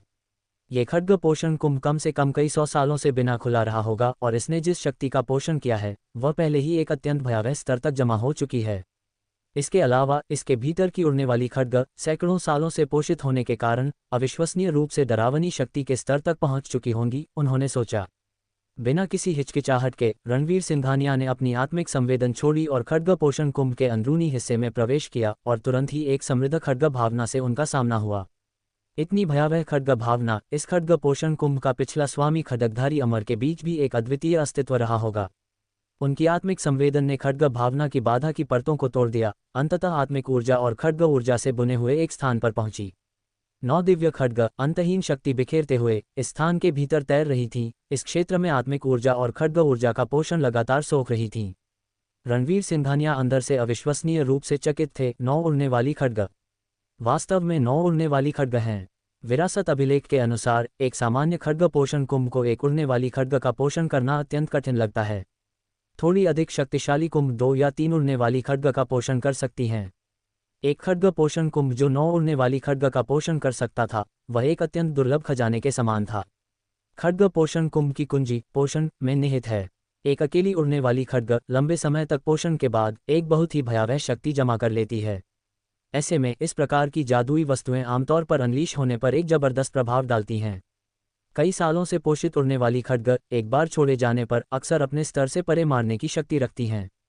एक उड़ने वाली खड्ग ही कई लोगों के दिलों में आतंक पैदा करने के लिए पर्याप्त था। यदि 9 खड्ग एक साथ छोड़ी जाती तो उनकी शक्ति अकल्पनीय होगी। ये खड्ग पोषण कुंभ निश्चित रूप से संहार का एक सच्चा साधन है। इसके भीतर की उड़ने वाली खड्ग की शक्ति मेरे वर्तमान 9 रेवोल्यूशंस गोल्डन क्रो स्किल्स से भी अधिक जबरदस्त हो सकती है। बेशक स्वर्णिम पक्षी की शक्ति मेरी अपनी शक्ति से निर्धारित होती है। एक बार जब मैं स्वर्ण केंद्र स्तर में प्रवेश कर जाऊंगा तो तारांकन 9 रेवोल्यूशंस गोल्डन क्रो स्किल्स की शक्ति इन उड़ने वाली खड्ग से कम नहीं होगी, उन्होंने आकलन किया। खड्ग पोषण कुंभ केवल स्वर्ण केंद्र स्तर से ऊपर के खड्गधारी अमर द्वारा ही बनाया जा सकता था, क्योंकि कुंभ के अंदर की उड़ने वाली खड्ग को नियंत्रित करना आत्मिक संवेदन पर निर्भर करता था। केवल स्वर्ण केंद्र स्तर पर पहुंचने पर ही कोई आत्मिक संवेदन को अनलॉक कर सकता था। रणवीर सिंघानिया हालांकि एक अपवाद थे। एक अज्ञात प्राचीन देवता से प्राप्त आत्मिक आत्मा शक्ति का उपयोग करके उन्होंने समय से पहले ही अपनी आत्मिक संवेदन को अनलॉक कर लिया था, और इस प्रकार उन्हें खड्ग पोषण कुंभ के आंतरिक स्थान के भीतर की स्थितियों को देखने का मौका मिला। वर्तमान में रणवीर सिंघानिया की आत्मिक संवेदन केवल 100 मीटर के क्षेत्र को कवर कर सकती थी। यदि वह उड़ने वाली खड्ग को चलाते तो वह अपनी शक्ति केवल इस 100 मीटर के दायरे में ही प्रयोग कर सकते थे। केवल जब रणवीर सिंघानिया स्वर्ण केंद्र स्तर में एक सफलता प्राप्त करते तभी इस खड्ग पोषण कुंभ की वास्तविक शक्ति को अनलीश किया जा सकता था। चलो पहले ये देखते हैं कि क्या मैं अपनी वर्तमान स्थिति में इस खड्ग पोषण कुंभ के भीतर की उड़ने वाली खड्ग को सक्रिय कर सकता हूँ। ऐसा सोचते हुए रणवीर सिंघानिया ने तुरंत अपनी सारी आत्मिक संवेदन शक्ति छोड़ दी, खड्ग पोषण कुंभ के भीतर की उड़ने वाली खड्ग को चलाने का प्रयास करते हुए। पहले तो उन्होंने सोचा कि भले ही वह स्थापना स्तर के मध्य चरण में थे, उन्हें 2 या 3 उड़ने वाली खड्ग को चलाने में सफल होना चाहिए। फिर भी जब उन्होंने अपनी सारी आत्मिक संवेदन शक्ति इस प्रयास में लगाई तो उन्होंने पाया कि केवल एक ही उड़ने वाली खड्ग ने प्रतिक्रिया दी, और वह भी काफी मुश्किल से। क्या ये चीज़ वाकई इतनी मुश्किल है? रणवीर सिंघानिया ने थोड़ी शर्मिंदगी से सोचा। हालांकि एक अकेली उड़ने वाली खड्ग को नियंत्रित करने में सक्षम होना पहले से ही बहुत प्रभावशाली है। आखिर ये स्वर्ण केंद्र स्तर के महाशक्तिशाली द्वारा उपयोग की जाने वाली एक जादुई वस्तु है, और यह एक खड्ग पोषण कुंभ है जो अपने स्तर से परे मारने में सक्षम है। इस अकेली उड़ने वाली खड्ग के साथ मैं पहले ही स्थापना स्तर को अजेय रूप से पार कर सकता हूँ। ये तो कहना ही क्या कि पृथ्वी से साधक पहले ही गायब हो चुके हैं। ये सोचते ही रणवीर सिंघानिया अपने मन में काफी संतुष्ट थे। एक बार जब मैं स्थापना स्तर के बाद के चरण में प्रवेश करूंगा तो मेरी आत्मिक संवेदन निश्चित रूप से मजबूत हो जाएगी, और फिर शायद मैं कुछ और उड़ने वाली खड्ग को नियंत्रित कर पाऊंगा। फिलहाल रणवीर सिंघानिया का मुख्य कार्य अपनी शक्ति को बढ़ाने का प्रयास करना था, और जल्द से जल्द इंद्रप्रस्थ में आर्या सिंह को ढूंढना था। स्तर में उन्नति के साथ साथ जादुई वस्तुएं और दिव्य कौशल भी उनकी शक्ति का हिस्सा थे। इस खड्ग पोषण कुंभ को प्राप्त करने के साथ रणवीर सिंघानिया को ऐसा महसूस हुआ मानो उन्हें आत्मविश्वास की एक अतिरिक्त खुराक मिल गई हो। इस तरह से देखा जाए तो इंद्रप्रस्थ जाने से पहले मुझे स्वर्ण केंद्र स्तर में प्रवेश करने तक इंतजार करना बिल्कुल आवश्यक नहीं है। एक बार जब मैं स्थापना स्तर के बाद के चरण में पहुंच जाऊंगा तो मैं निकल सकता हूं, उन्होंने सोचा। आखिर पृथ्वी से साधकों के गायब होने के साथ वह स्थापना स्तर के मध्य चरण में रूपांतरण स्तर के नवम स्तर के स्वामी को आसानी से कुचल सकता था, और रूपांतरण स्तर का नवम स्तर पहले से ही युद्ध कला गुरु का शिखर माना जाता था, जिसमें विदेशों में कुख्यात रक्त खड्ग संगठन और अपनी व्यापक पहुंच के साथ आयुर्वेद संप्रदाय थे। उनमें सबसे शक्तिशाली केवल रूपांतरण स्तर के नवम स्तर पर थे। भले ही चौहान राजवंश की गहरी जड़ें थीं, वे शायद रक्त खड्ग संगठन या आयुर्वेद संप्रदाय से केवल थोड़े ही मजबूत थे। इसलिए रणवीर सिंघानिया को लगा कि अब उनके पास चौहान राजवंश के साथ समान फुटिंग पर खड़े होने की योग्यता थी। सबसे बुरी संभावना ये थी कि इंद्रप्रस्थ में दिव्य लोक का कोई स्वामी हो सकता है, युद्ध कला संघ में एक किंवदंती। हालांकि एक बार जब रणवीर सिंघानिया स्थापना स्तर के बाद के चरण में प्रवेश कर जाते और इसे खड्ग पोषण कुंभ और 9 रेवोल्यूशंस गोल्डन क्रो स्किल्स के साथ जोड़ते तो वह इस तथाकथित दिव्यलोक के स्वामी से लड़ने में अक्षम नहीं होंगे। अब जब 1 साल की अवधि लगभग आ गई है, चूंकि ऐसा है, मैं स्थापना स्तर के बाद के चरण में प्रवेश करने के बाद इंद्रप्रस्थ के लिए निकलूंगा। रणवीर सिंघानिया की आंखें और भी दृढ़ होती गईं जैसे ही उन्होंने अपना मन बना लिया। बस इतनी बात है कि मैंने अपने अंतिम सहस्रवर्षीय अमृत का उपयोग खड्ग पोषण कुंभ को सक्रिय करने के लिए किया, इसलिए अगर मैं स्थापना स्तर के बाद के चरण में प्रवेश करना चाहता हूं तो मुझे कोई और रास्ता खोजना होगा। उसी क्षण रणवीर सिंघानिया को एक बार फिर एक साधक के लिए संसाधनों के महत्व का एहसास हुआ, खासकर इस पृथ्वी पर जहां आत्मिक ऊर्जा समाप्त हो गई थी। संसाधनों के बिना वेदन करना स्वर्गारोहण के समान कठिन था।